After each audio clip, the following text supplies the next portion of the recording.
Well, prior to March of 2020, nobody had heard of Zoom bombing, or even Zoom for that matter, other than just a setting on their cameras. We had a big learning curve, and it was 5 years later, 5 years ago. So much of our daily lives has been changed. But for some people, their lives have taken a turn that they could have never imagined. Here's ABC's Danny New.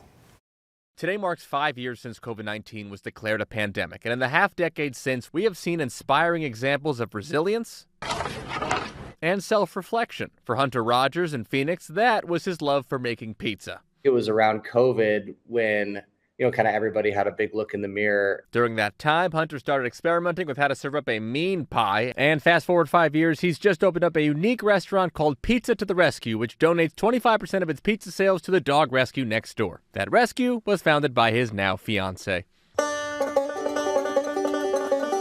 Meanwhile, for Aiden Muse and his now viral chickens in Wisconsin, the shutdown suddenly brought him his life's biggest hobby and passion.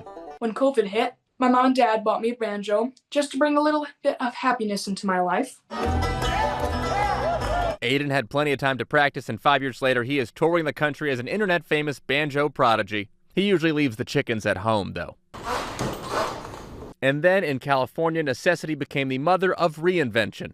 Sounds familiar, doesn't it? When the Sacramento History Museum had to close its doors in the shutdown, its social media manager turned to its then 83-year-old volunteer who ran its nearly 200-year-old printing press. And you said, What's TikTok? Howard's printing tutorials quickly went viral, leading to the museum becoming the most followed museum on TikTok in the world with nearly 3 million followers.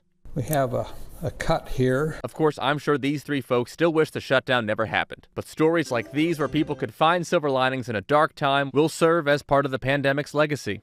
But a lot of people will say, aren't you that guy? And I said, yep. By the way, our guy Howard is still going strong in Sacramento, 87 years old now, and just taught everyone how to print a clock for daylight saving time, so you didn't forget to move the clocks. In New York, for ABC News, I'm Danny New.